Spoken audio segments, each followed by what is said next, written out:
Magandang hapon, Pilipinas. Live mula sa Pag-asa, DOST at isang kapapasok namang na balita. Naglabas po ng thunderstorm advisory ang Pag-asa kaninang 12:40 ng tanghali. Makakaranas ng mga pagkidlat at pagkulog ang ilang areas po dito sa Metro Manila, partikular po dyan sa may North, Caloocan, ganun din dyan sa may North Purview. At makakaranas din ng mga thunderstorm activity itong Rizal dyan po sa may Rodriguez, San Mateo at Antipolo. Makakaranas din ng mga pagkidlat at pagkulog ang areas naman dito sa Bulacan, dyan po sa may Angat, ganun din sa may San Jose del Monte at dyan po sa may North Zagaray, ganun din ang Mauban, Quezon. Asahan po natin ang mga pagkidlat at pagkulog na to ay mararanasan din sa ilang bahagi naman ng Batangas, Cavite, Bataan, Zambales at Tarlac. Ito mga pagkidlat at pagkulog ay posible pong maranasan yan sa susunod na 2 oras. Kaya po sa mga kababayan natin na nakatira sa nabanggit na lugar, maging alerto po tayo at mag-monitor po tayo sa lagay ng panahon.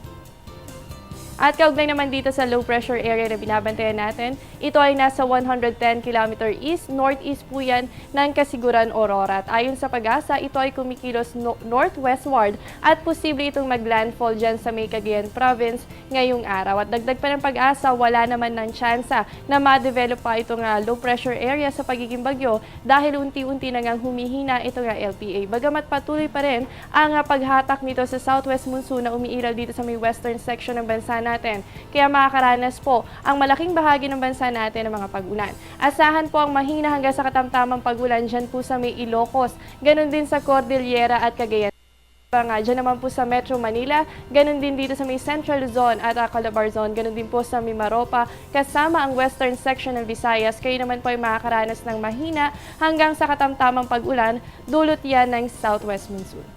Dahil tayo ay nasa opisyal na panahon ng tag-ulan, ilang disturbances po ang kaakibat ng mga ito, katulad na lamang ng flood, landslide, kasama rin ng lightning at ganitong strong winds. Unahin po muna natin itong flood o yung tinatawag natin na pagbaha. Ito po ay ang pag-apaw ng tubig sa ating mga streams, ganun din sa mga ibang bodies pa ng water. At dagdag na rin dito yung pagkaipon tubig sa mga low-lying areas natin o yung mga mabababang lugar. At dahil dito sa flood o pagbaha, posible ito mag-cause ng damages hindi lamang sa ating properties, kundi pati na rin sa ating mga buhay. Kasama rin sa mga disturbances na dala ng mga pag-ulan ay itong tinatawag natin na landslide o yung pagbaba ng mga earth materials gaya ng lupa, bato, ganun din ang putik at ilan pang debris dahil yan sa gravity. At mas nangyayari ang landslide lalo na sa panahon ng tag-ulan dahil malambot ang lupa nito at yan po yung nagkukos ng landslide sa ating mga kabundukan at napakadelikado po nito lalo na sa mga kababayan nating nakatira sa paanan ng bundok. Kasama rin sa mga rainy disturbances nito ay ang tinatawag natin na lightning o yung mga pagkidlat at pagkulog. Ito yung natural occurrence ng mga electric discharge sa pagitan niya ng ulap at lupa. At napakadelikado po nito lalo na sa mga kababayan nating nasa open field dahil posible silang matamaan ng mga pagkidlat na meron ito dala high voltage o yung mataas na voltahe ng kuryente. Kasama rin dito ay ang tinatawag natin na strong winds o yan yung merong sustained winds sa bilis na 20 to 33 knots o yan po ay katumbas ng 37 to 61 kilometers per hour. Ay kaparehas ng hangin na nararanasan natin kapag merong tropical depression. Kaya po sa mga kababayan natin, ito po yung mga kaakibat na panganib ng mga ganito pag-ulan, lalo na sa maulang panahon. Kaya po importante na mag-monitor tayo sa lagay ng panahon para po sa ating kaligtasan.